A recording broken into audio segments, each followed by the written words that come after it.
Nothing stop me. We're so done with this feeling. Nothing stop. There are some things you don't toy with.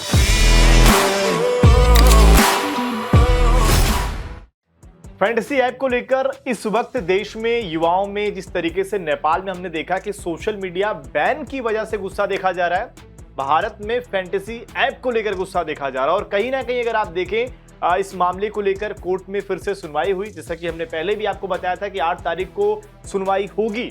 और यहाँ पर जो मामला हुआ वो कहीं ना कहीं फैंटेसी ऐप की लग रहा है कि जीत हो रही है। दरअसल आज जो मसले पर सुनवाई हुई है उसमें कोर्ट ने सरकार को नोटिस भेजा है और यहाँ से एक संकेत मिल गए हैं कि कहीं ना कहीं फिर से चाहे वो ड्रीम11 की बात करें, माई 11 सर्कल की बात करें या जो A23 ऐप है, क्योंकि A23 ऐप का जिक्र इसलिए क्योंकि यही वो ऐप है जिसने याचिका दायर करी थी, सबसे पहले इस गेमिंग बिल बैन के खिलाफ मैदान में उतरा था। तो फाइनली उसी पर बात करेंगे कि पूरे सुनवाई में क्या क्या हुआ है और यहाँ पर हम फैंटेसी ऐप की जीत क्यों मान रहे हैं। हमारे साथ अखिल भाई है, उनसे भी बात करेंगे। अखिल भाई, नेपाल में देख रहे हैं कि भाई वहाँ पर सोशल मीडिया बैन कर दिया गया, युवा मैदान पर उतर गए हैं, अलग स्थिति बन रखी है। हमारे यहाँ उस लेवल का नहीं है मामला, लेकिन सोशल मीडिया के जरिए जो यहाँ के युवा हैं, जो खास तौर पर फैंटेसी के शौकीन हैं, जो गेमिंग जो खेलते हैं, वो ऐसी नाराजगी दिखा रहे हैं। क्यों ना दिखाए नाराजगी, उनकी जाहिर है।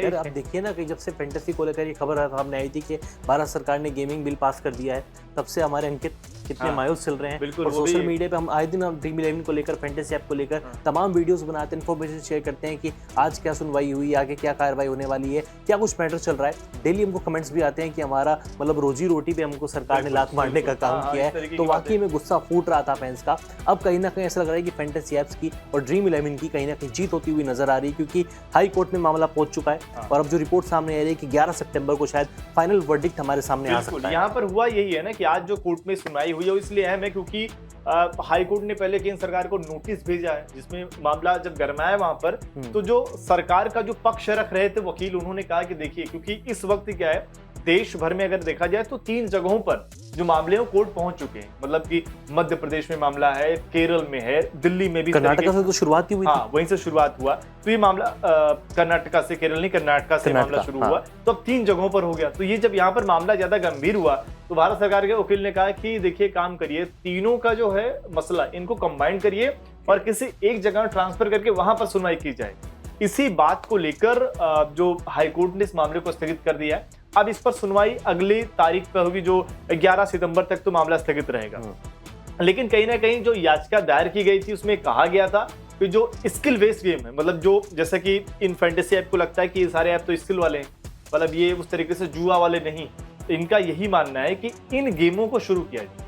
अब आपको लगता है कि ये जो ड्रीम11 है या फिर A23 ऐप गेम है या जो प्रोबो है, माई 11 सर्कल है, ये स्किल वाले हैं या आपको लगता है कि जुआ वाले हैं? पहले तो स्किल वाले नहीं थे। देखो मैं क्लियर बोलूंगा, पहले स्किल वाले मुझे नहीं लगते थे, कहीं ना कहीं मैं इसके खिलाफ भी था, हालांकि पूरी तरीके से नहीं। लेकिन अब ये स्किल वाले डेवलप गेम कर सकते हैं। जैसे ड्रीम11 ने एक शुरुआत भी की है कि फ्री टू प्ले कॉन्टेस्ट, हम बार बार आपको अपनी वीडियोस में इसकी जानकारी भी देते हैं। और एशिया कप का बिगुल बच चुका है, एशिया कप शुरू होने वाला है, यानी कि आप उसमें भी फैंटेसी टीम बना सकते हैं। हालांकि थोड़े बहुत चेंजेस आपको देखने को मिलेंगे। पहले आप अपनी जेब से पैसा खर्च करने के बाद एक टीम बनाते थे, उसके बाद एक कॉन्टेस्ट ज्वाइन करते थे, हेड टू हेड कॉन्टेस्ट खेलते थे, और उसके बाद आपको जीतने के चांसेस रहते थे, आप करोड़ों इनाम जीतते थे। लेकिन अब आप बिना कोई पैसा खर्च किए टीम बना सकते हैं। फॉर्मेट वही है, लेकिन इसमें आप कंपटीशन नहीं खेल पाएंगे, हेड टू हेड कॉन्टेस्ट नहीं खेल पाएंगे। सिंपल आपको टीम बनानी है, उसके आधार पर अगर आप रैंक में फिनिश करते हैं तो आप अच्छा खासा इनाम जीत सकते हैं। बिल्कुल। और एक और चीज़, जैसे कि यहाँ पर कोर्ट भी लगातार, उन्ना अगर मान लीजिए मामला इतना बड़ा था, सरकार इसके लिए कानून लेकर आती है, एक्ट बनाने की जो बात कही भी गई थी,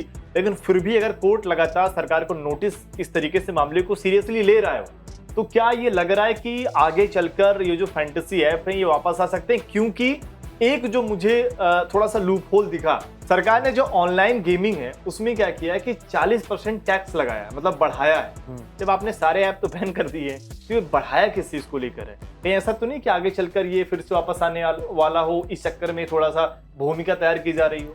ये सारी लड़ाई जीएसटी को लेकर थी। फ्यूचर को देखते हुए, ध्यान में रखते हुए, जैसा आप कह रहे हैं कि 40% लगाया है, तो फ्यूचर को ध्यान में रखते हुए शायद ये एक प्लानिंग हो सकती है, शायद इनको थोड़ा प्रमोशन भी मिले, क्योंकि ड्रीम11 और विंजो हम देख रहे हैं कि लगातार सुर्खियों में बने हुए हैं। हालांकि बीच में हमारे पीएम का एक स्टेटमेंट भी सामने आया था, जिसमें उन्होंने कहा था कि एक लत है और ये ना सिर्फ युवाओं को बल्कि बच्चों को भी रास्ते से भटका रही है, उनका कहीं ना कहीं फ्यूचर अंधकार में है। और उन्होंने साफ तौर पर कहा था कि आगे चले आने वाले टाइम में आप गेमिंग बिल देख सकते हैं, मतलब गेमिंग ऐप देख सकते हैं, लेकिन फैंटेसी ऐप के लिए शायद मुश्किलें हैं। पर वही होगा ना कि भाई गेमिंग आपने जो ऐप की अगर बात उन्होंने कही है कि गेमिंग ऐप देखेंगे, यही सारी चीजें दिखेंगी, उसमें जो हमने स्पोर्ट्स नाउ पर आपने शुरुआती दिनों से देखा है कि हमने जो बात कही थी कि भाई एक एक्ट जो बने उसमें ये नियम की जाए, मतलब कि आप एज को लेकर लिमिट कर दो, आप पैसे को लेकर लिमिट कर दो, जैसा कि बाद में हमने देखा कि जो ये फैंटेसी ऐप कोर्ट पहुंचे हैं उनकी भी यही मांगे हैं। बल्कि हमारे व्यूअर्स ने भी इस तरह के कमेंट किए थे कि आप लगातार कमेंट करते हैं, तो वो लगातार यही बात लिख रहे हैं कि वहां पर इनकी जो कंपनियां हैं वो कह रही हैं कि आप ऐसे बैन नहीं कर सकते,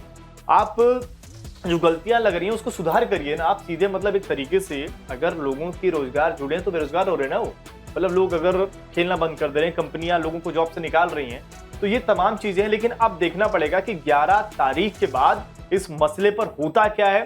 क्या जो एक तरीके से अगर आप देखें एशिया कप चल रहा है, आने वाले समय में लगातार क्रिकेट बहुत सारा है, बहुत ज्यादा है, ये जो फैंटेसी ऐप है इस मुहिम को तेज करती है, क्या यहाँ पर इनकी जीत होने वाली है, ये एक बड़ा टॉपिक है और अपने आप में इस पर कहीं ना कहीं सबकी नजरें रहने वाली है। स्पोर्ट्स नाउ के माध्यम से हम आप पर सारी जानकारियां बताते रहेंगे, इसलिए ये जो जानकारी थी 8 तारीख की जो सुनवाई वाली हमने लगातार आप तक जानकारी दी थी, तो उस पर थी कि आज कोर्ट पे बहुत कुछ हुआ नहीं, बल्कि हाँ ये एक हिंट जरूर मिल गया है कि कोर्ट और फैंटेसी जो कंपनियां हैं ये कहीं ना कहीं लग रहा है कि एक रास्ते पर चल रही हैं सरकार को लेकर कि हो सकता है कि संशोधन करना पड़ जाए।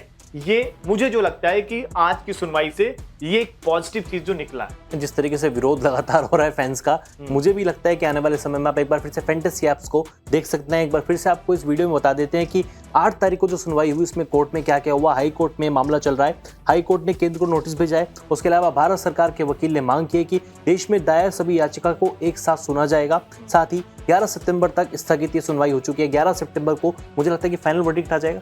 फाइनल तो नहीं कह सकते क्योंकि अभी भी अगर आप देखिए मामला बढ़ने वाला, अचानक से तो चीजें होंगी नहीं, लेकिन हाँ जरूर है कि अगर जो ये मांग करी गई है कि भाई जो कर्नाटक का मसला है, जो एमपी में शायद था एक, और जो ये दिल्ली वाला, तीनों को जोड़ करके ये जगह सुना जाए, अगर ऐसा होता है तो ये कहीं ना कहीं मुझे लग रहा है कि पॉजिटिव चीज रहेगी, क्योंकि 3 जगहों का मसला, तीनों जगह से अलग अलग कंपनियां इस मामले में आगे बढ़ी हैं, तो वो एक पॉजिटिव चीज रहेगी। तो देखते हैं क्या कुछ होता है, क्योंकि ये जो फैंटेसी के चाहने वाले हैं, जो खेलते हैं गेम, उनके लिए तो मुझे लग रहा है बहुत ज्यादा बड़ी अपडेट रहने वाली। बिल्कुल बड़ी अपडेट। लेकिन अब आ जाते हैं क्योंकि खबर एशिया कप को लेकर भी है, और खबर एशिया कप को लेकर इस लिहाज से क्योंकि एशिया कप का बिगुल बज चुका है।